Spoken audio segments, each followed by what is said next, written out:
দর্শক, আপনারা জানেন গতকালকে একটা সংবাদ প্রচার করা হয়েছে। এটা সোশ্যাল মিডিয়াতে সব চ্যানেলে, সব সংবাদ মাধ্যমে এই খবরটা আসছে। পিনাকি ভট্টাচার্যর বাড়িতে হামলা হয়েছে এবং তার বাড়িঘর আগুন আগুন দিয়ে জ্বালিয়ে দেওয়া হয়েছে। আপনাকে তার আগে বলি, পিনাকি ভট্টাচার্যকে আপনারা অবশ্যই চিনি। তিনি একজন ব্লগার, একজন রাজনৈতিক রাজনৈতিক কর্মী হিসেবে, রাজনৈতিক বিশ্লেষক এবং তিনি সোশ্যাল মিডিয়া অ্যাক্টিভিস্ট। তিনি এই পিনাকি ভট্টাচার্য, বাংলাদেশের 18 কোটি মানুষ সবাই তাকে এক নামে চিনে। সেই পিনাকি ভট্টাচার্য তিনি অন্যায়ের প্রতিবাদ সবসময় করে আসছে এবং তিনি হচ্ছেন এই আমাদের স্বৈরাচার সরকারের একজন প্রতিবাদ সবসময় করে থাকেন। সেই পিনাকি ভট্টাচার্যর বাড়ি থেকে হামলা হয়েছে, এরকম একটা পোস্ট বিভিন্ন ইয়ের মধ্যে গণমাধ্যমে এবং ফেসবুকে আসছে। তো যাই হোক, সেই পোস্টটা একদম সম্পূর্ণই ভুয়া, এটা হয় নাই। তবে তার ফ্যামিলির ওপরে একটা কঠিন চাপ আছে। তো সেই ব্যাপারে পিনাকি ভট্টাচার্য তিনি গতকালকে সন্ধ্যার দিকে তার ভেরিফাইড ফেসবুকে তিনি একটা পোস্ট করেছেন।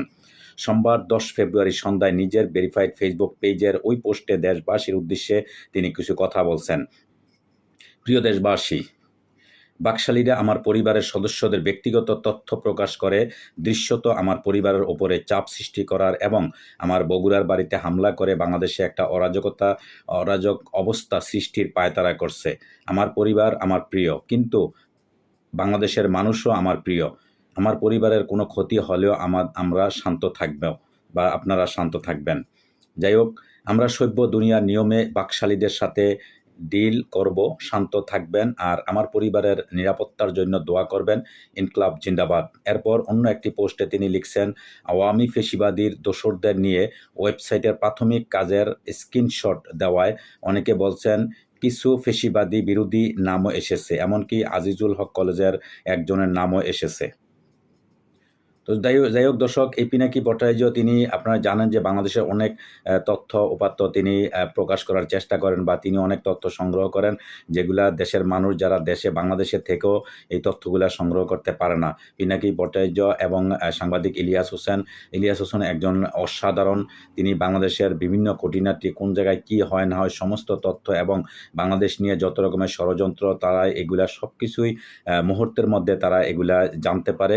তাদের এরকম একটা বিশাল বড় একটা শক্তি কাজ করতেছে বাংলাদেশে। তারা এগুলা বাংলাদেশের তথ্য নিয়ে তারা কাজ করতেছে। এতে করে বাংলাদেশের মানুষের অনেকটা, কারণ বাংলাদেশে আমরা মানুষ সবাই কিন্তু সচেতন না, বা দেশ নিয়ে আমরা যেরকম আমরা বিভিন্ন হয়তো ব্যক্তিগত বিভিন্ন রকমের আমরা ব্যস্ততার মধ্যে আমরা দিন কাটাই, কিন্তু সাংবাদিক ইলিয়াস হোসেন এবং পিনাকি ভট্টাচার্য তারা দেশ নিয়ে গবেষণা করেন। দেশে কখন বিভিন্ন গোয়েন্দা হিসাবে তারা কাজ করে, কখন কোন সময় বাংলাদেশ নিয়ে বিভিন্ন ষড়যন্ত্র। আপনারা জানেন একটু ছোট্ট একটা দেশ বাংলাদেশ, এটা চতুর্দিক দিয়ে ইন্দুর যেভাবে মনে করেন আপনি একটা সাবান যেভাবে এক জায়গায় রাখবেন, রাখার পরে ইন্দুরে চতুর্দিকে খেয়ে ফেলে, আপনারা দেখবেন যে বাংলাদেশটা ঠিক একই অবস্থা। চতুর্দিক দিয়ে খাওয়ার জন্য এরকম খেয়েও ফেলছে অনেক জায়গা দিয়ে। বাংলাদেশের যে আমাদের যে ম্যাপ আছে, আপনারা দেখবেন মানচিত্র, এই মানচিত্রটা দেখবেন কিভাবে মানচিত্রটা করা হয়েছে। ভারতের চতুর্দিক দিয়ে আমাদের দখল করে রাখছে এবং কি কোনো দিক দিয়ে ভিতরে ঢুকে গেছে, কোনো দিক দিয়ে একটু বেশি আছে। এইরকম বাংলাদেশের মানচিত্র, পৃথিবীর কোনো দেশে মানচিত্র কিন্তু এরকম না, বাংলাদেশের যে মানচিত্রটা আমাদের। তো যাই হোক, এই একটা ছোট্ট একটা মানচিত্র, ছোট্ট একটা দেশ।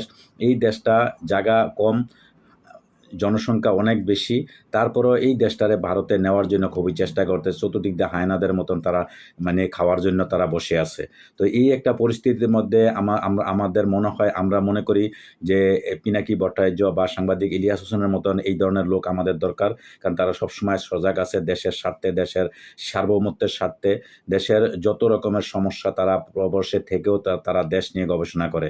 তো তাদের প্রতি অবশ্যই আমাদের ভালোবাসা থাকবে বা দোয়া থাকবে, এবং তাদের বাড়িঘর যদি এরকম কোনো হুমকি বা ইয়ে করে, এটা অবশ্যই দেশের আপামর জনতা আছে বা ছাত্র জনতা আছে সবাই, বা বাংলাদেশের প্রশাসন আছে, তাদের প্রতিও দৃষ্টি আকর্ষণ করছি যে সাংবাদিক ইলিয়াস হোসেন বা পিনাকি ভট্টাচার্যের বাড়িতে যাতে কোনো রকমের হামলা না হয়, তার নিরাপত্তার দাবি আমরা জানাইছি।